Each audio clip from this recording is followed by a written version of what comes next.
doing a flyer or something, and this is what we've done for our encampments when we're out. So they're getting those when we're here in Tracy, Lodi, wherever we're at. Right. We started doing the education probably about beginning of April, I think is when we started, because the 13th we started doing the shelter screening. So I guess, or take it back, it was the end of March, because April 13th I think is when we started doing the screening in the shelter. And so at the same time we kind of transitioned our outreach teams to start doing symptom screening also. Okay. And what we're doing, so originally we were going to use this form, and we just found filling this out on everybody was just really labor intensive. Yeah. And so what we came up with at the shelters, we're doing a, basically we have the list of everybody that comes, I got through the HMIS, the list of everybody that stayed at the shelter like the month or two before. And so it was a long list in Excel, and we just imported it into this, and basically then alphabetized it and just had a list of, kind of like take and roll every day.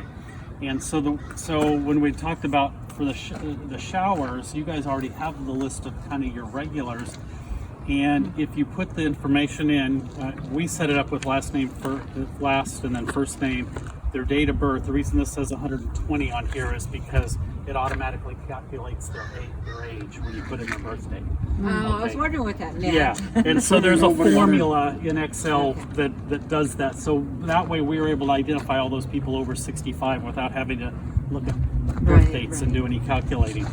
And then the form's pretty simple. It just says, you ask the questions. Do you have a cough? And if it's no, that dark area is what we want. We want the check. Right. So so do they have cough? Do they have shortness of breath? Do they have a fever?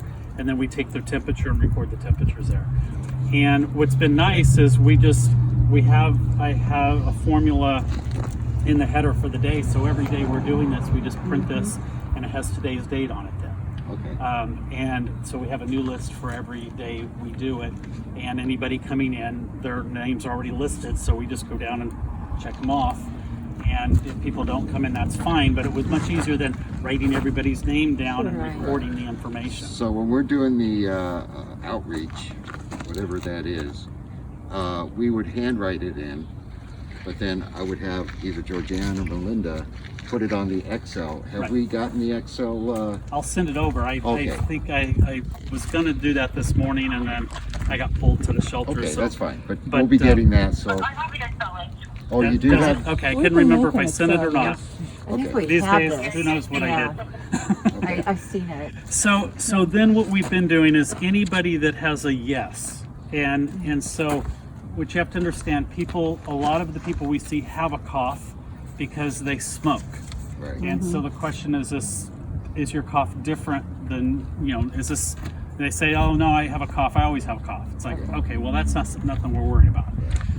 Shortness of breath. A lot of them have shortness of breath because they have COPD or they're a smoker or something, and they say, oh, I'm always short of breath. Well, is this anything, if this is out of the ordinary, it's a yes.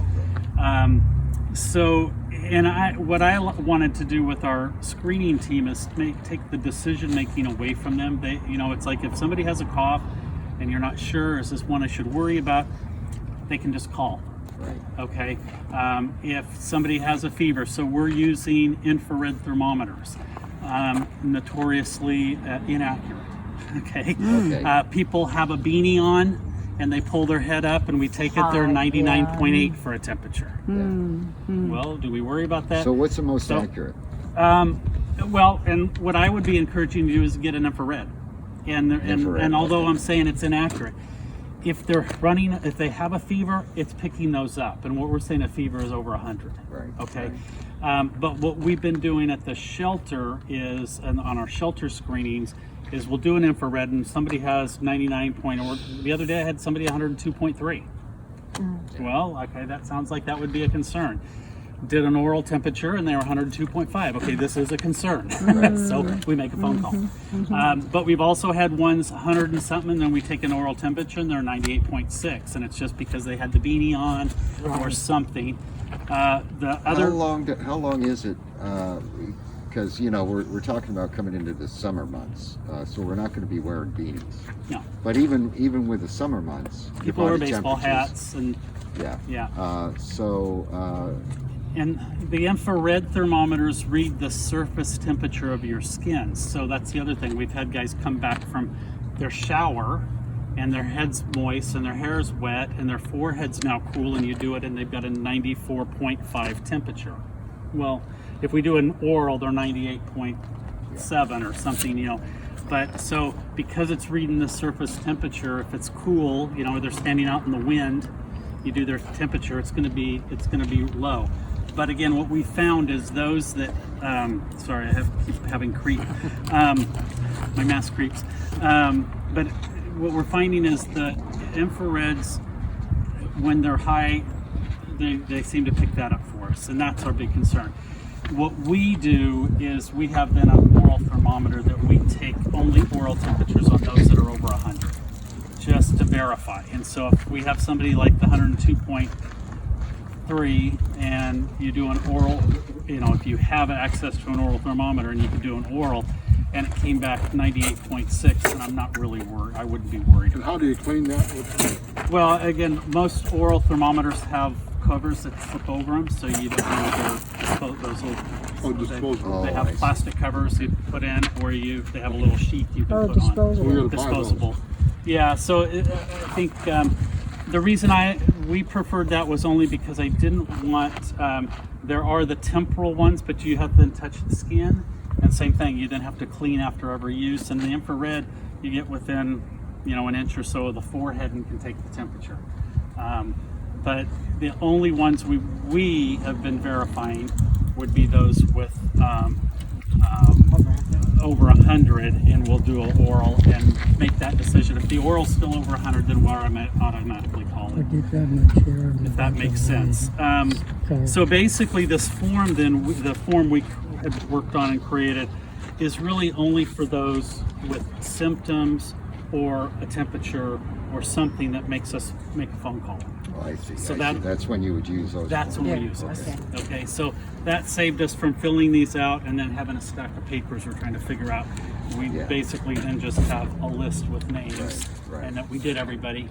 And that data now can be put into the HMIS for the screenings. Right.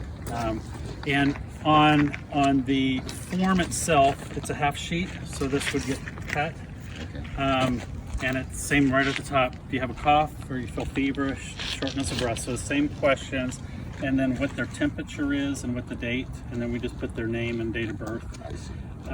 And then this phone number can be called, and let me see. I don't think we have the fourth option yet, and I may end up giving you a different phone number that would just be routed to my phone, because you guys are running, what are the hours again? From the showers would be from 9 to 3. Okay. I mean, and of course we're going to have set up time before that, but that's where the volunteers and the people that we have working it would be, and then also too at the end of the showers we would have the tear down. Okay. So but it's still within that. Yeah, so I that think time what I'll frame. do is I'll probably change this phone number that's on here to we're using an app that allows the calls to go to a certain provider, and that way so I have a provider on call, like this afternoon at 3 we start doing the shelter screening. Stephanie, the provider, so that way the calls go right to their phone and they can pick them up, and you're not getting a voicemail or whatever. If you get a voicemail, that would probably mean that we were on the phone and we couldn't do it. But Right. my goal was so that you can talk directly to the provider. So you would And be the service provider. I would be the yeah. 20, well, not 24/7, but during the operation. And so that's why I think what I'll do is we'll change the number that's on here. I'll send it out another one with there's a direct line to my app. Okay, and that way. Normally what they do is they call and it says for Stockton Shelter push 1, for Gospel Rest Mission for 2, for Lodi Salvation Army push 3, and just recently we're adding a fourth option for the hotel.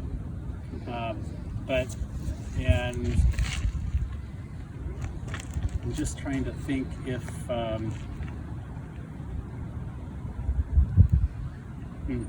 Yeah, I think I'll put my number on. I'll put my direct line because we're flopping those providers at the hotel, and that way you're not getting sent to somebody that's not on call or something. Well, of course, you know, at some point we will be putting people in to motels. So, and we've done. Does it change, or will it still be the same to The contact you? number would still be the same. Okay. And Screening is the same. What's that? The screening is the same. Yeah, same screening. The hotel in Stockton, they have the same screening process that we do. We have set up we haven't set it up. It's actually Vacaville PD set up a. Oh, this one. Okay, go right ahead.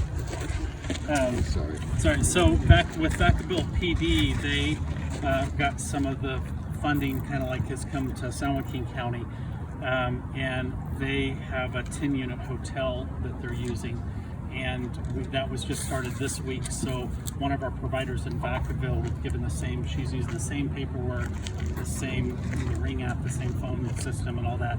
So same process, but it works pretty good because they have this, they have 10 people in the hotel, so they use this, this roll sheet every day, and they just go and, we'll do the screenings. What we found at the hotel is they're not really good about answering the phone.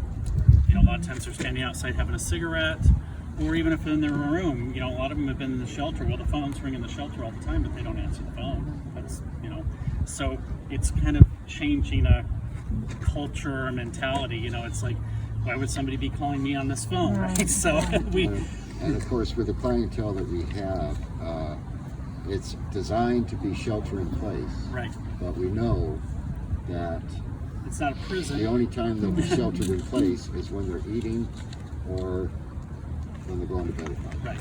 Right. Every other time of the day, they're free to come and go. Hopefully they miss seeing TV and they want to watch TV all the time. Yeah, and like I said, what we found in Stockton is, they leave the hotel and they walk to St. Mary's. So are you saying that with the motels, they will need to be checked on every day, and if they're available, they need to be tested every day? Is that correct? Well, not tested, but just the screening. The screening is just asking these questions and taking a temperature. Oh, and so they're doing. That's what I mean when I say tested. Is taking. So that's just the screening. The temperature. What they've done there was they purchased thermometers for each person. So then they have a small digital thermometer, which sounded really good. I see Jordan's shaking her head. What a great idea.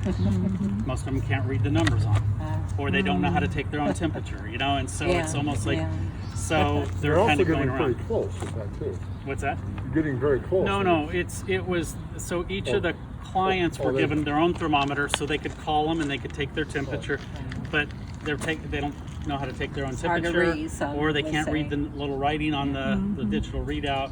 And so they're kind of going around and having patients take their temperature and then show them with and writing it down. So and that's why I say that however many people we have on, we should make plans to actually go there every day.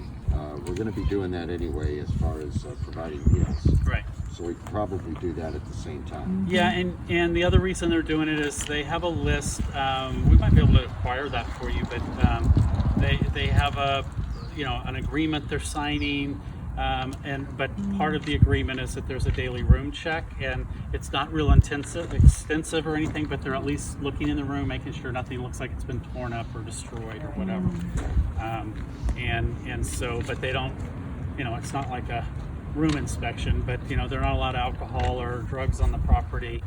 There's security, so people aren't just driving in. So, in fact, if you were to go to the hotel, you couldn't. The security has a barricade up, and so you'd have to explain why you need to go in. But a lot of people are pulling in because they thought it was the Motel 6, and it was before, but they've totally wrapped the signs so people aren't. See, we're not going to have that here because we don't have a designated place. Yeah. That's the unfortunate part. Yeah. And so. Did you check Royal Motel? Yeah, I was about to ask. Several smaller hotels. They're if you want to block it time. They're not a very easy motel to work with. over Yeah, there. the Cons own a lot of these small. It's a family thing, and I learned they were having trouble with the negotiations in Stockton with the hotel, and so I ended up looking them up, and it says basically that family, they own 80% of the low budget and moderate budget hotels around the country. And so they kind of had the leverage when it came to trying to negotiate, whereas Motel 6 was a chain, and they stepped up and said that I guess the exception right now is they're not accepting anybody that has symptoms or that are positive. And of course, I know like with ours, their capacity is 113 at a full range, but they're down to 56 because they cut it in half. Right. So now we've only got the opportunity for that many rooms. If it could be that we might not be able to find a room. Right, and the challenge I think ends up being also if somebody is in the hotel and they're there for a week and then they develop symptoms, what do we do? What's done with it? That's what we call that number. Yeah, but again, the challenge still is because they could get sick, they could come in and be there, and so they're not accepting anybody. So we're having to kind of walk around that because there is no alternative for somebody that becomes positive, and my understanding, I haven't got it from anybody up at the top, but like with Sutter, for instance, their capacity right now, because they're not doing a lot of the other selective stuff, they've got the rooms. So if somebody comes in and they do test positive, they will put them in as a quarantine patient. Yeah, which and means I would start having that conversation pretty regularly because, like I said, I think that's the challenge. I don't like the plan that has been stated, basically that if they become positive, then we're putting them out on the streets, and it's like, okay, so we're putting somebody in a hotel because of their age and their high risk, and then if they get sick, we're going to put them out in the street, and that to me is not a solution. So I think at least approaching it, and part of what we're going to be doing, we're planning to screen all those in the, not screen, but test all of those in the hotel that want to be tested.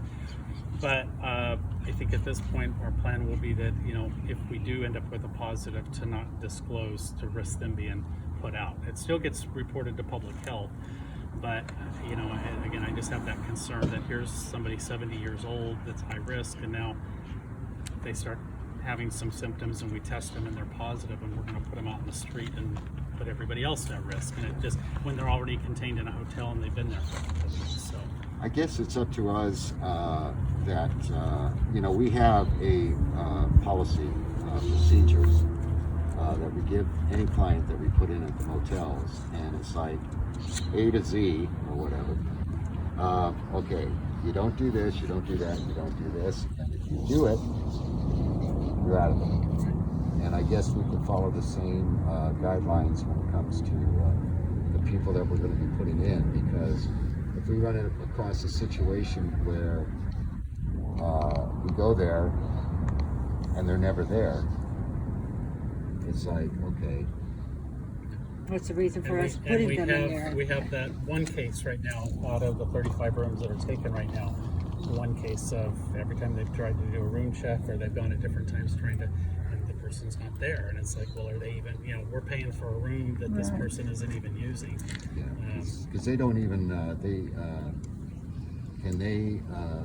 They've got the keys. Actually, go in without the person being there. I think they can. If I think they can. But that's the thing, is the person hasn't been there, every time they've checked, and so at what point do you decide, okay, this, so and especially freeing that room up so that somebody. Yeah, that's the purpose of putting them into a room. If they don't want to be there, let's give it to someone that does want to be there and needs to be in there. Once you're full, then you got to be a lot more. Hey, Steve. Yes. Steve. Yes. So I think that's a good idea, but we should have them, we should add that to our agreement, so they find that we can enter the room with whether they're there or not. Yeah, okay, because we have the agreement that we give them, they sign it. Right. So And then yeah, there's- that's a good idea. We'll add that to it. Yeah, we should be able to And go maybe in there. maybe as a policy, not, you know, it's mainly you're checking on their welfare. So if you're opening the door and you're calling in and they're not there, then you're not going to go in and, you know. So at least there's kind of more as a matter of policy that it's more just for safety and to Yeah, check. safety to make sure they're okay. And typically, if they're in the room, they're going to have their door latched. Some of them, but Well, one of the things that we do is only putting them up for a very short period of time, and then what we'll do is we'll extend it. But like in the case of when you're talking about roughly 30 days, which is what they're going to be working off of here, I think it's 60 in Stockton. What we'll be doing is putting the people in a week at a time. And then that way we have, I think, a little bit more control of those that maybe don't. If you have And I to have would- somebody removed, Yeah. if their time is up, we need to remove them. Yeah, but they can be removed, and they're good. Usually, they're pretty good at giving feedbacks on it. It just makes it more of a headache. I think the other thing is thinking along that lines of placing those high risk and those with medical conditions that put them at risk. I mean, we did have an agency trying to place somebody at the hotel that has cerebral palsy, is in a wheelchair, is on methadone, and has a wound has a wound back and needs some care.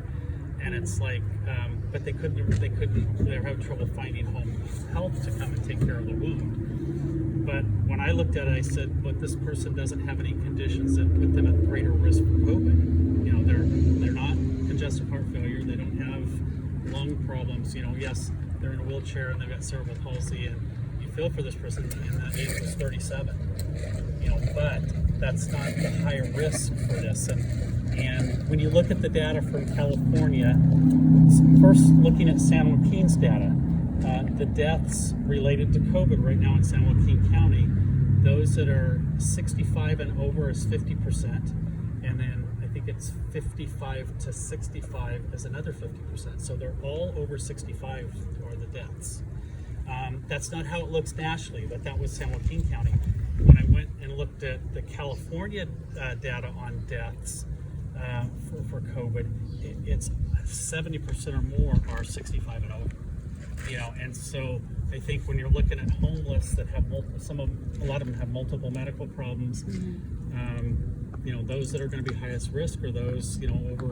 Really, we were looking and saying in the beginning 55, because there's, you know, add 20 years to almost any person out there because of drug use and other factors. But the hotel, we had, I think it was over 40 that were 70 and above.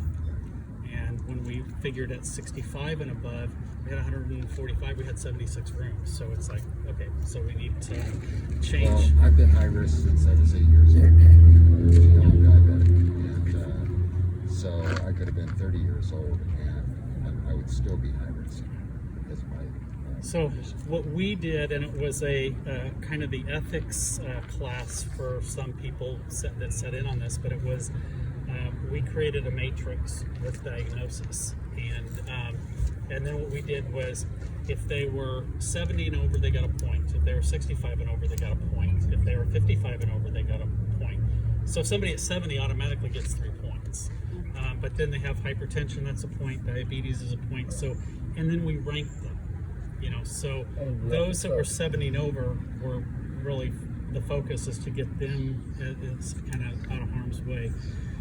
But you know, the diagnosis that were used are all of those that are risk for COVID. I mean, there's a lot of other diagnoses, and there's some argument and disagreement with things like people with high blood, you know, hypertension as a risk, but we're not sure why, and we're not going to know probably for another year or two until there's some deeper digging into that. Is it because of certain medications with people that have high blood pressure, or is it the heart weaker, or what is it? Same with diabetes. You know, there are people that have diabetes that take 1 pill a day and that's all they take, and it's a very low dose. There's also people that have had it for many years that have kidney problems, so those are the much higher risk than somebody that just has the diagnosis of diabetes. So by doing that ahead of time, we eliminated some of that, feeling like, well, this person really probably should go in, and like you guys, you have 10 rooms, right? Is that what it is? Did you say 10 rooms or? We're looking at upwards around 15. Okay. We haven't placed them yet. We don't even have the funding in place yet. Right. But when you did your point in time count for Tracy, how many were, 155. Oh yeah. and how many of those were over 65? And it's like, you could fill that just real quickly if you use 65 and over with medical problems. But so and then you have other guys that are, probably 45 or 50 that have been in the hospital and they have really bad congestive heart failure and diabetes, and it's like, so I think having some of that discussion ahead of time, because it does, it was a little battle with the agency because they really felt this person needed to be in there. It's like, yeah, but they're not the highest risk, and we only have so many rooms. Do you have an example? Can you give us that breakdown of points? Yeah, I think I could send you Can that. you I mail think that to I've got that on my computer in the office. I can pull and send you the matrix that was used. Okay. And it's, the challenge with that is trying to get people's medical histories or whatever. We've been, us in the county, so I kind of feel like people can tell you what their diagnosis is, but then it's almost like you need their, somebody medical to say, yes, these are their 6 diagnoses. Confirm and verify. Right. And we talked about it. We had that conversation this morning.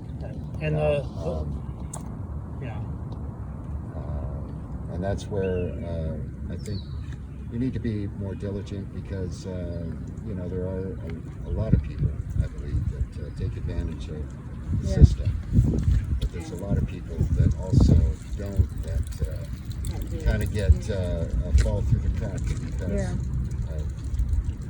of that. So and really, I mean, it's an awesome thing you guys are doing. I mean, having a hotel that some can be placed in, and that's why I've been pretty defensive of the hotel space there, is it's like, hey, this should be for those highest risk.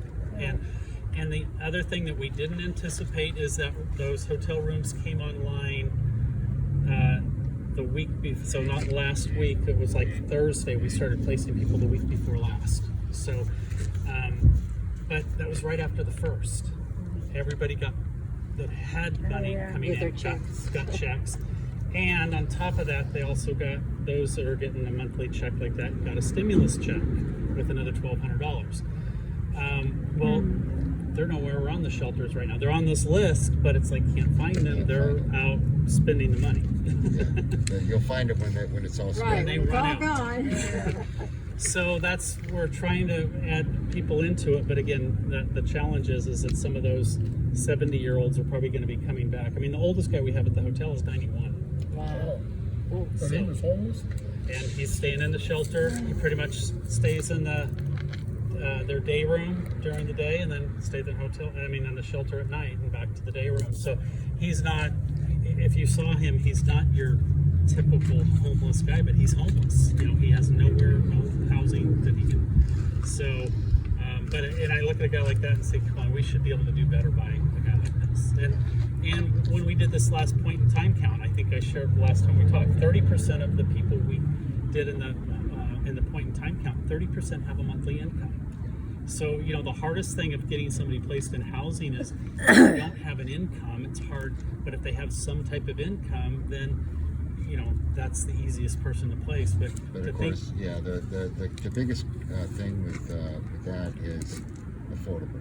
And and that's where affordable housing, And so all of those, and the majority of those that we had that had an income were us like $700 a month. Where do you live on that?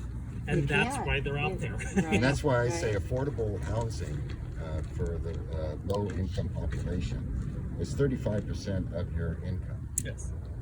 Now, if you only get 700, 35 is only like 250 bucks, 225 or something like that. If you make 1,000, it's 350. Find a place like now that. Now that's affordable. Yes.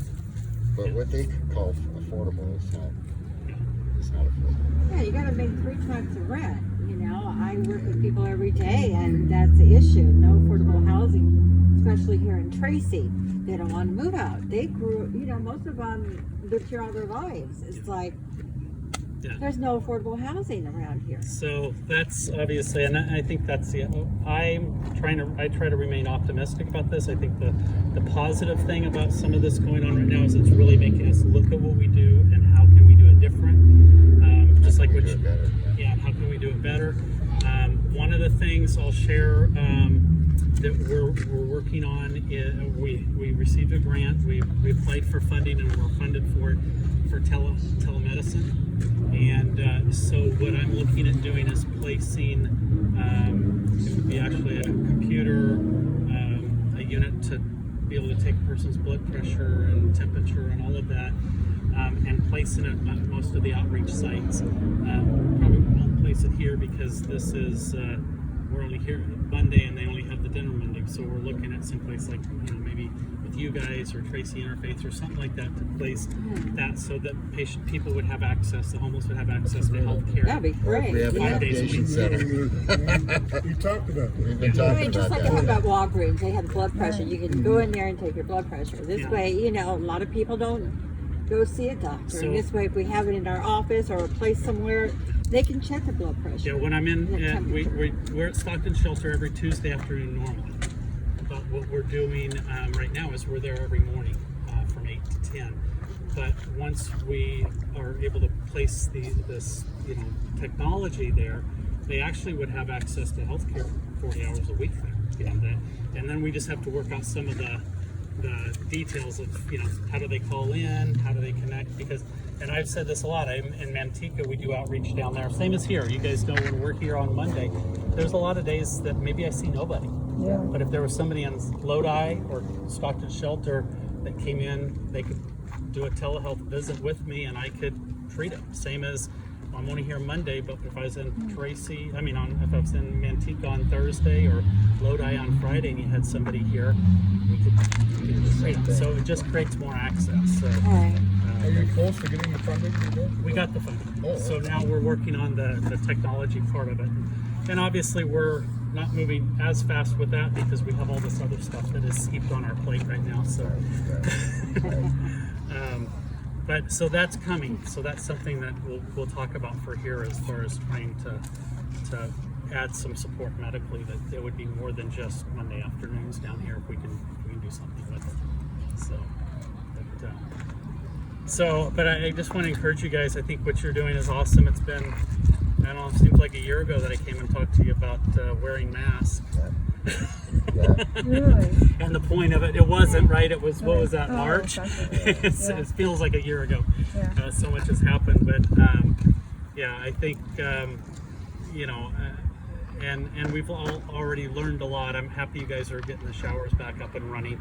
The other thing I want to offer, and I don't have a set date yet, I'm kind of, in this case, putting the cart before the horse, we'll say, but we're doing testing.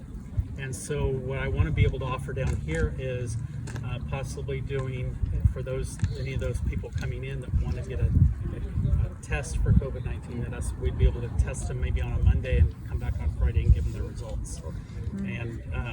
And so I think that would, in the beginning it might just be a couple people that want it, but I think as time's going on, there's more and more that want to know, do I have it, or they're feeling something, and so that's something I'm hoping we can add to your shower days, that at least, one day a week or on some frequency that we would be able to provide testing there on site for you. So Yeah, it could be, and I think with the way we're working on this and planning it out, that we are going to have a significant amount that will be coming. There'll already be a significant amount there, and it's pulling them in from other areas, which this area would be more centrally located than this area would be, or Grace. So I think that that's why we're also having more hours. right. We're actually going to have 6 hours for showers, Good. where when we were here and over at Grace, we only had basically two and a half hours. And we were doing that time. we were doing at the end there before we closed Pretty it bad. down. 93, how many were 20 we started? close. So we're able to.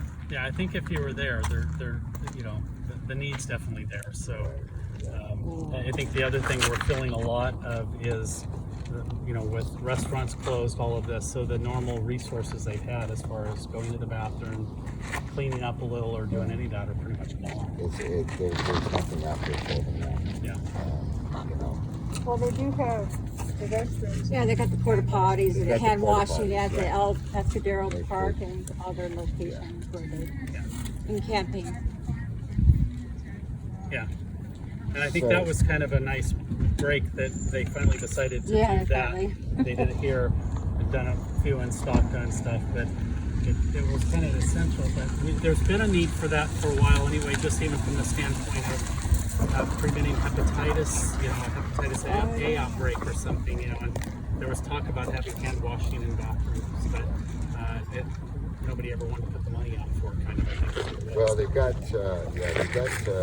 several locations, 5 of them total, in It's Tracy, getting warm out Yeah. here. where they've got the 2 compartment porta potties and also 2 hand washing stations. That's great. We're going to have our own, even if we're close to an area where it does have a hand washing, because we want to make sure that they are washing their hands. They are, you know, the restroom is one thing, but we want to make sure that they are washing their hands. So one of my things is that we need to prepare for how many or how much of the PPEs that we should have. I'm thinking of whether that be gloves, masks. Of course, what we're wearing are not protective. Nothing's protective, to be honest. Okay, so even the N95s are not really protective. That's why we have healthcare workers dying, you know, from this, is because they're wearing in ICUs. Some places are even going to respirator units because the N95, the virus is so small it will penetrate through that. It's still And penetrating. so so the mask is really, and like I said when we talked last time, the mask is for everybody else's protection. You know. But if it can penetrate coming in, wouldn't it still? So Go out? what all the studies show is like somebody sneezes or coughs, and without a mask on, it gets sprayed for a Right. large distance. Even talking, I know, Right. it gets Wearing a sprayed. mask shuts that down. Okay. So it gets contained. Yes, there's some smaller particles that get out, but not like not having a mask on. Right. And so that's where the biggest protection, especially, I mean, if we can just get people in the community doing this. I mean, I'm really proud that there's places like Costco and other places that are requiring you, if you're going to come shopping, to wear a mask. Right. You know, they've done things like putting the plastic shield up so when you're handling money and stuff. I will say I went to Home Depot in Manteca, and I'm not understanding their little thing that they've done, because they have a plexiglass shield around the cashier, but there's 2 check stands by each other, plexiglass, but then when you go to pay, you come up to this and you're arm's length away from the cashier that's next to you. There's nothing shielding this way, so it's kind of like, you know, it's better than nothing. But I mean, like I said, I think Costco having people wear masks and other businesses doing that, and just trying to force the community to do this more. That's where the 6-foot distance thing is. You know, is even talking, there's droplets that we're spewing out, Right. and so, but those, unless you're yelling, you know, the droplets are falling, you know, a couple of feet. But So they're, Randy, this kind of mask, can we, or like his, can we wear those for a day? yeah, You can and wear again, them for a day. because you wearing that mask, even though it's homemade or whatever, Right. if you sneeze, you're protecting all of us from Right. absorbing part of that. And then if I wash it that night, I can bring it again the next Yeah. day. Best to have 2 or 3. Yeah, and Okay. you know, the you put that on 2 or 3 times is it's just your, you know, it's Yeah. you're getting what you have. Again, people that have the belief that the mask is for their protection, then I explain to them, it's like, then you have to rethink the whole thing. Even when you see me adjusting my mask Yeah. and stuff, well, if I'm touching it and it's collecting particles, what am I doing? Yeah, You know. exactly. And there's one of the there's a virologist that I saw the interview with him last night that's in the hospital, and you know, he was doing studies in Africa with Ebola, and that is and he's been in the investigation of COVID and is working you know, around it and all of that, and he's, you know, somehow he got infected, and he said, you know, he's taking all the precautions, and the way he thinks it happened was getting on an airplane, because he said about 3 days after he got off the airplane he started feeling sick. And so that's the only risk kind of that, you know, again, not everybody on the plane was wearing masks. He wore see his it. and They're did all what he closed could, in, and too. they're all closed in. Yeah. So Well, And- these kind of masks are pretty much disposable. So, you know, it's not like you wear them for days and days and days. They're disposable. So that's one of the things that we'll be doing, is that anybody that comes for the showers, they're at the hand washing station. They wash their hands. They put a mask on right there before they even enter in to the area. And they'll keep that mask on. Of course, they take it off when they're in the showers, but they'll keep that mask on the whole time that they're there. Okay. So when it comes to the protection of the workers, of course, we have the gloves, we'll have the masks. I still think that N95s are probably a little bit more protective than these are, but maybe not 100%. yeah, they're definitely not 100%, Yeah, but definitely. they may be a little more protective. But again, what happens is they're more restrictive, and Yeah. then people tend to take them off. Right. And if we can get somebody to continue to wear something like this, I think we're all far safer than somebody wearing it and then taking it off for a Because little again, bit. like you said, it's not the masks, even the N95s, unless you had a full ventilated mask, except for the even the N95s are not going to protect you from getting it if it's in the air for Right. So our practice in the clinic, Can when we move have a to the person, shade? sure, that's fine. So this has been, if somebody comes in with a cough, we provide them with a mask like this. Yeah, if there's, you know, and usually that's the medical provider that makes that judgment that, you know, if the history is they've had a cough more than 3 weeks, they have a fever, that all points to the concern about TB. And so that's when we wear a N95 mask in the clinic, because N95 will prevent the you can't breathe in TB through an N95 mask if it's fitted properly. But a virus is hundreds of times smaller than the TB bacteria, and so that's why, I mean, the best protection for us is doing this. You look at counties like El Dorado County and some of the counties around that have no deaths, hardly any cases, but how far apart does everybody live? And you know, people aren't gathering at, you know, all these places that around here. You look at Stockton has the highest, well, they also have the most dense population, you know. So I think probably Lathrop has the smallest number, but it's also not as densely populated as Stockton or Manteca or Tracy, you know. So those counties and areas where the people are more spread out, less end up having much less incident. But and that's why I think we've seen New York be as bad as it is. The estimate I saw, I think they said it's 21,000 people per square mile in the state of New York. So, you know, that's, California has a higher population, but we're also 5 times larger than the state of New York. You know, we're spread out. So there's places like LA, San Francisco, those urban centers, you know, Santa Clara, that have had a lot of cases, but you look at the density of the population. And so if people do this, you know, if we had a barbecue and a gathering and we did this, we'd be safe. I think it was Pasadena that they've tracked an outbreak to, and it was one lady at the party with a cough, and she was even joking, you know, that, you know, I might have, you know, corona, and it was kind of the joke, and they're drinking and talking.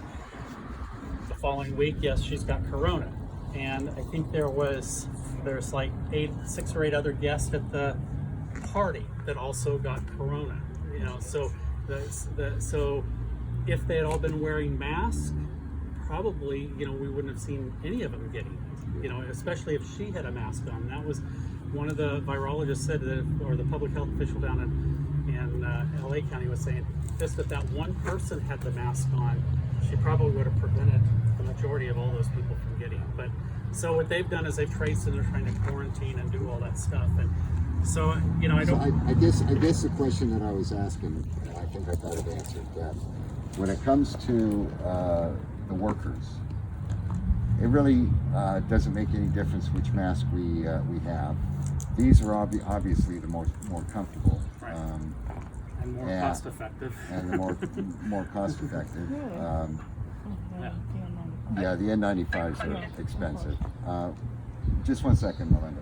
So we just need to make sure that we have plenty of stock on hand. Yeah. We don't want to be running out, because if we run out, we can't do it. Right. You know, so we just have to make sure that we have. And making sure that anybody coming in that has a cough, that we're providing a mask for. You know. Well, everybody that'll be coming in will be, for the showers, will be wearing a mask, whether they have a cough or not. It doesn't matter. But again, clients? if they're the one coughing, they're putting all of you at risk. Right. You know, so putting a mask on them. Yeah, That's- clients, protects you. That's what I'm they should saying. have They're gonna protection they're gonna be too. wearing masks. That's what They're I'm gonna be asking, in Steve. there. You mean the clients? Yes. Yeah. Okay. Yeah, the other thing I'll just say, I'll mention, because I see a couple wearing gloves, and you know, this virus isn't absorbed through the skin, it's transferred. And so you have to be careful if you're wearing gloves that you're not transferring. So I was at Food for Less a few weeks back and happened to have a lady in line in front of me, and she had her gloves on, and when she got up to the check stand, she took all her, you know, had her gloves on for shopping, but then put all her stuff on the belt, and then got up and then brought her purse up, opened her purse up, grabbed her wallet, got her credit card, all with her gloves on. Yeah. Well, what she just did was she contaminated her purse, her wallet, her credit card with anything she had collected as she went through the store. Sure. If you're going to practice, you know, infection control measures and wear gloves, the smart thing to do would have been take off your gloves before you get your purse up and you open your purse and you touch any of the stuff. So like go into your car, if you're wearing gloves, you'd want to, my recommendation is you take your gloves off and sanitize and then drive. But if you're, you know, your notebook potentially could be contaminated, you know, and so a lot of people think, oh, I'm wearing gloves, but then are we rubbing our eyes or, you know, touching our face? And those gloves, if they're contaminated, everything you touch gets contaminated. So I don't wear gloves too. Again, if I'm seeing a patient, I'll put gloves on.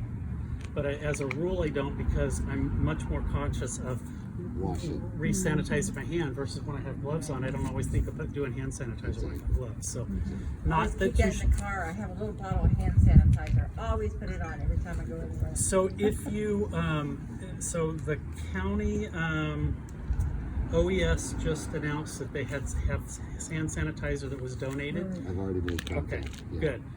I picked up a case yesterday, but it's a liquid form. It needs a sprayer top for it.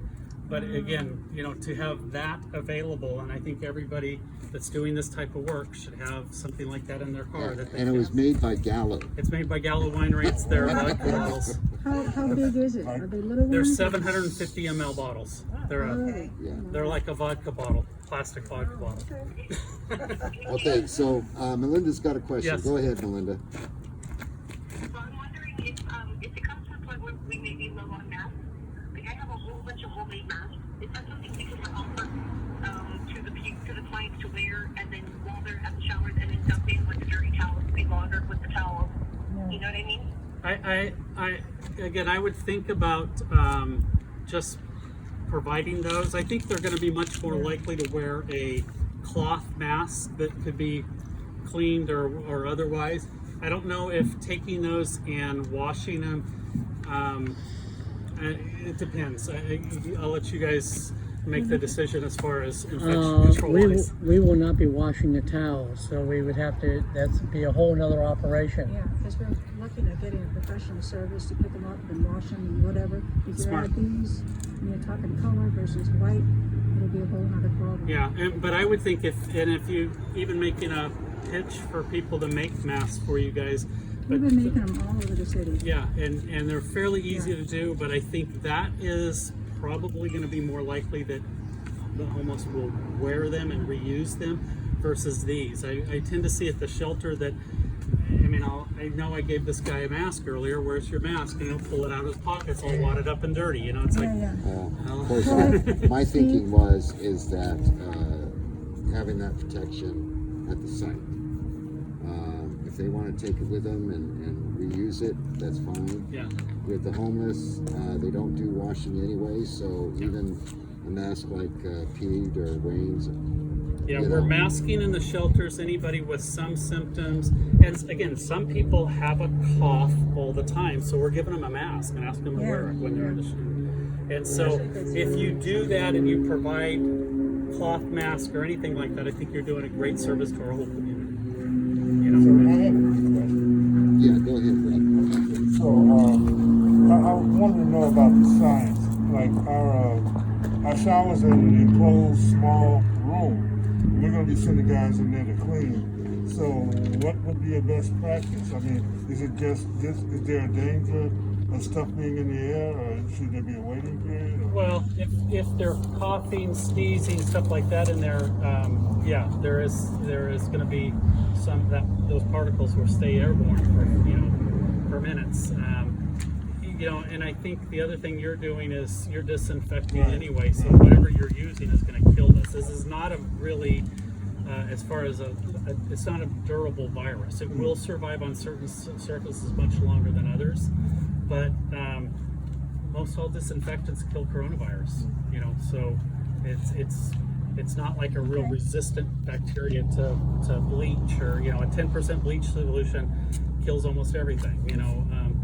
A lot of the other disinfectants, and if you look at Lysol or some of those, they already have coronavirus listed.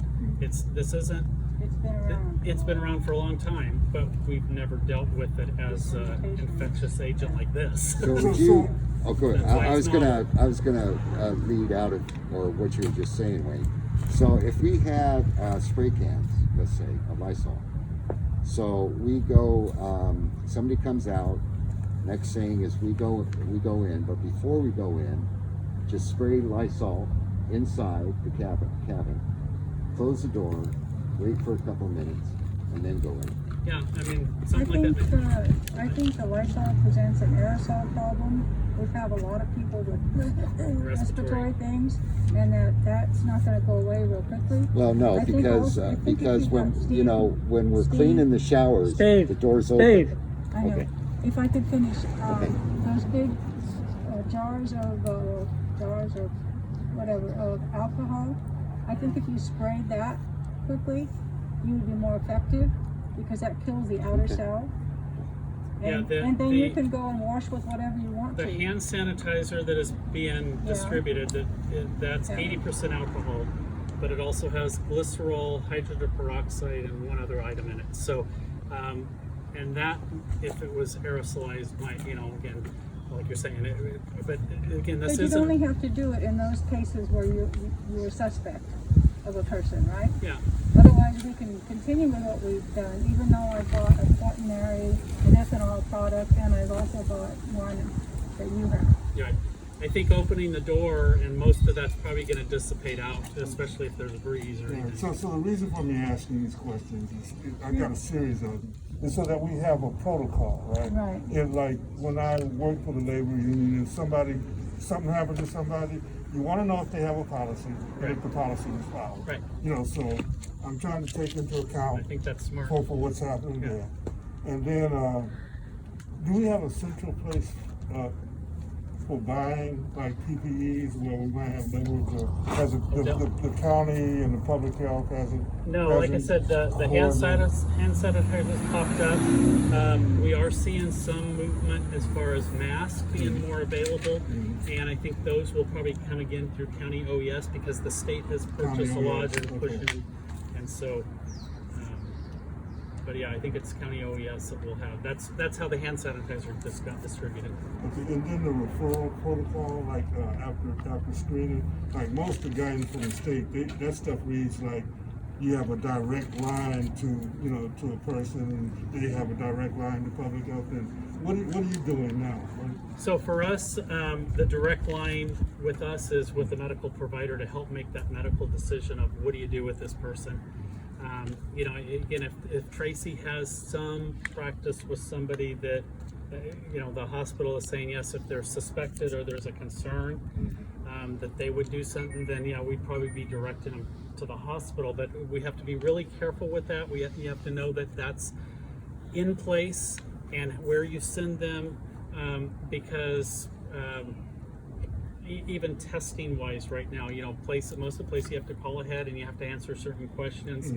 They're changing a lot of that right now. This is being lightened up, so almost anybody that wants a test can get the test, but we're not testing people that are just curious. So how do we get updates on that so we can have something in writing all the time? I think maybe you and I could write something down, or you and Cheryl, because Cheryl's very good at writing these things. That might take a load off for you. Yeah. Well, what I'm asking basically Okay. is that these updates come out from OES, from public health, from state OES. Right. So County Public Health, Krista Dahmer is the Public Information Officer for the County Public Health. She sends out an email daily. I would probably get on that email chain. Okay. Mm-hmm. You know, Christy because with her I. I think it's I have that on my Krista. email. I think it's Oh. Krista. Okay. Yeah, I'll just give that to you, Joyce. Okay. I think it's in our email. Yeah. So, but she's a public information officer, so she sends out the state information, a lot of stuff that's going on right now with this. So every day there's a couple of updates from her. So she's public health. That's connected to public health. Public health. That's probably the best resource, because anything coming from the state, the facility notices for hospitals and clinics, she even sends Yes, those out. Melinda. And then the other question, we're going to be taking temperatures. You want me to take you off? So Okay. should we have a particular classification of person doing that, or? No, because you're not interpreting that result. Okay. You're just writing the number down. Just writing the number. Now, that's why we're giving you the phone number, Oh, I because see, I when see. you have somebody that's 100 or above, So- you need to call. Do you want me to put and, him back on? Have somebody consult to decide what to Okay. do with that person. Okay. That way, it's not up to you to make the decision or anybody else to say, well, I think they should go to the hospital, or no, they should, you know, stay where they're at, or you know. So That's good stuff. that takes it off of you. But yeah, I think having the written protocol, written instructions is important. Yeah. And so that's, you know, as you were saying that, it made me think of, like, in our clinics, you know, we have bloodborne pathogens, you know, so if somebody, same with meat packing, anything. So if somebody cuts themselves and there's blood, there's a whole process that's gone through, even though it's just a little drop. No, this is all shut down and we do this. And I think you guys should kind of think the same way, you know, with what you're doing, you know, just so that you have this procedure that everybody does, and that just, it's just kind of adding a level of protection for everybody to know that, okay, we're doing all we can. Are you gonna, you're not gonna probably prevent, like I said, we have this, the virologist that has done all this research and knows, and was actually an ABC consultant, I think, with going out on the train and showing how you want to hold or what you do to protect yourself that gets infected. So I mean, it's like all of our best efforts, it still can lead to us getting exposed. Just last 2 points. How far out are the telemedicine thing and the testing? The testing, we're probably talking a few weeks, Okay. a couple weeks, maybe even into the week after next. But the telemedicine, I'm looking at somewhere in the summer, because my head's spinning at this point. How are you doing on time, Randy? I know that you're a busy man, so That's all right. you're okay. I'm here, right? Yes, you are. Other people are on hold. That's it. Thank you, Randy. We really do appreciate that. No, anybody else? Did you get all your questions answered, Wayne? Okay. I think we've got a lot of information. Yeah, Yeah. anything. Like I said, it's a challenge, getting to everybody. But it's not that I don't want to. It's just that No. there was talk of cloning me in the past, and that keeps coming up. And I said if I was, only 3 or 4 of us. Huh? yeah, if I was cloned, I would be fishing. I'd be up at a lake. Yeah, one of you would be up at the lake. It would be fishing. me. The other, whatever, would be here. Yeah. Oh my God. So, and then the situation wouldn't improve because there wouldn't be 2 of us. Then it would still just be. Well, It'd be the other me. we got a little bit of time. I think we'll just have a safety meeting, and make sure that we have everything that we need, everything that you've given us today, and we have it all in place for when we start up. And I can't encourage you guys enough to be flexible with what you're doing, and learn as you're on. That's what I'm valuing about this whole experience. It's making us rethink what we do, and we should be better because of it. And so. Even like I said, the thoughts of, we'll give them a thermometer, and it's like all our ideas that we think are going to work, all of a sudden when we start, we're realizing, okay, they don't answer their phone. We can't, The first patient I had in the hotel, we tried 4 times in the afternoon to call the person, could not get the answer. And come over, and they're sitting in the chair outside their hotel room. It's like, Yeah. So, but yeah, and so I think everything, even this process we did at the shelter, we had the initial idea. Well, we kept refining just so whatever makes it quickest and easiest, so that in fact, I'll pass those to you, and I'll send the whole electronic version. But I think as you do it, and I did this every day with my staff. It was like, okay, what can we change? What didn't work? What can we do better? And the list from Stockton Shelter has 600 names on it. Once we, so we divided it a little differently, and then somebody had the idea, maybe we put tabs. It's like, okay, well, let's put tabs, and it's like one person just works on doing that to make sure that it makes it easier going as 3D, and here's the G's, versus thumbing through pages. So we tried to refine it every day, and I think that's what you guys should do as you start back up is, yes, you've always done it this way, but maybe somebody has the idea that that's not as safe. Maybe, like even the aerosolized thing, it's like, good idea, but do we then trigger people's asthma right now? So it's so it's just it's a work in progress always. But along with you, I think that we're going to be better for it. Yeah. If we want to. We would have never thought of telemedicine and telehealth having setting something up here in Tracy so people could access us more frequently without this. Randy, one thing, Yeah, we're wrapping up. each of the showers has a vent outside, a fan-controlled vent. So would that assist in moving everything out, the particles? Yeah, I think I don't know the details of all of that and what's exhausted out or whatever, but the fan helps clear the room, but it does expel it outside. So, Super. Thank you. Again. yeah, glad to do it.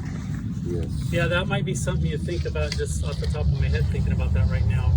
If you are setting up and you got the wind blowing, maybe you set your shower unit and the people working over here versus having the shower unit and the wind blowing anything downwind from it. If you have an exhaust fan that's blowing it out, that stuff's going somewhere.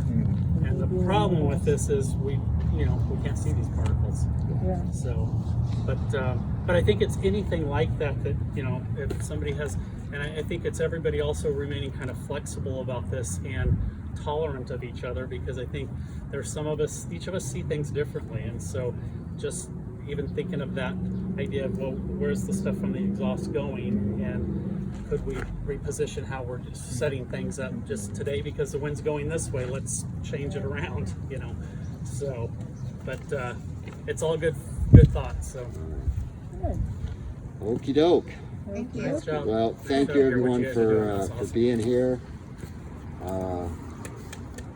We're going in the right direction, and when And we you're do- doing an awesome thing. when we do get this started, it's going to be done the right way. Yeah. We've always put an emphasis on that. It's just that this has kind of brought everything to the next level. And so, anyway. And I mean, ultimately, you want to keep everybody that's working with you safe, and also help keep those people coming in safer. You know, if they start wearing masks and aren't spreading even amongst themselves waiting, I mean, would those little actions may be enough to prevent somebody from getting this, because they are congregating waiting for a shower, you know. And One so, quick thing, you mentioned before about the gloves, and I understand and appreciate what you're saying, because we wear gloves when we're cleaning the showers, and sometimes we don't take the gloves off, so you know it's not something that is a good practice.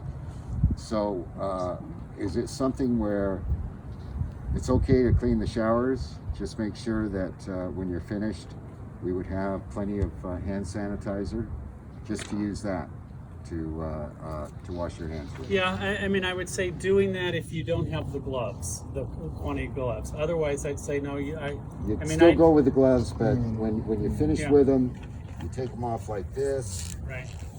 Take and the you other take them one, off right, like this, and you throw it, and you throw it. right, and then sanitize. And your I hands. hadn't touched anything, by the way. These were in the fresh, Right, and then sanitize your hands, and then sanitize your and hands. then you're, you know, and then when you're going to go back in, because I guess I would just think of it, you're cleaning the toilet. Yeah. Yeah. Sorry. Really? Well, when I went to Kaiser a couple weeks ago, you have to have masks on. I had gloves on, and they made me wash my hands with the gloves They on. said take the gloves off. No, they they told didn't. me to take the gloves off. They didn't tell me that. I washed my hands with the gloves on, but they told me to keep it, you know, keep it on. But you still got to wash your hands, Because they even didn't know though how you have long gloves you had them on. Yeah, Yeah. because But it makes sense we because know you touch everything. we're still spreading stuff. Right. And like I said, I wanted to say something, lady, but I thought, you know, I'm off work and I just need to shut All right. up. But The one thing, we just came back from Temps Slow military base, and every time we went on, we got checked for temp. The guard waved you forward, you stopped, rolled the window down, they checked for temp. yeah, and I think that's something to think about. Our employees, we're testing, doing temps on our employees every day, Yeah. and that might be something you can think about adding Well, in for that's your what we're going to volunteers. do is we're going to have somebody there for screening, and the first thing that they're going to do is they're going to screen us Yeah. before they even we even let anybody in. So So who screens them? good question. You will be now, right? It's like, wait a second, give me that. Let me take your They temp. can screen themselves. They can screen themselves. If you've got the thermometer, you can screen yourself. Right. Yeah, it's a good practice. We're doing it at the clinic, so every staff person coming in, I'm going to another clinic and they're screening me as I'm coming in the door, you know, and it's like it's just my getting used to it, you know. Yeah. And I think people feel better that they know that, you know, we're all doing this. I'm thinking about getting 2 or 3 thermometers, Yeah, we should have more than one. plus the papers that go with them, so that, you know. Yeah. Yeah, and there's the digital, right now I only have one spare. If I get additional, I would be happy to pass, you know, a couple to you guys.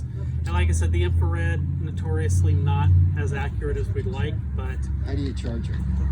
they just have AAA batteries for Oh, your there's place, just so AAA. yeah, they're not rechargeable. So, The reason why I ask that is you got to make sure that the batteries don't go down. yeah, and make sure if you're getting one, they're for the body. There's you can buy cheap ones for checking the temperature of a, and even the ones we have, there's 2 settings. One setting is for like the house, so like checking a vent or checking the temperature or something, and one is for a person. And when you switch it to that mode for the building, the reading is way off from on person, and so that's why even if they're built for checking Other the things. register in your heating and air conditioning what the temperature is, they're not going to record skin temperature so We, well. So, we have one for the racetrack that we check the exhaust temperature, and we also check the temperature of the track. yeah. Yeah, and, So- and probably if you shined it on your forehead, it wouldn't be very accurate. So, but, all right. Well, thank you all so much. And Thank if there's you, something, Randy. Call and if hopefully I sent her the paperwork and I wouldn't worry about it. We'll make it's always nice. I think I'll need to And send you've the always change on the been phone. you've always been available. I try, but You know, I know it's not easy, but because there's a lot of people that are demanding of your time. But yeah, so. yeah, let's see what they want. No. All right. Thank you all. All right. All right.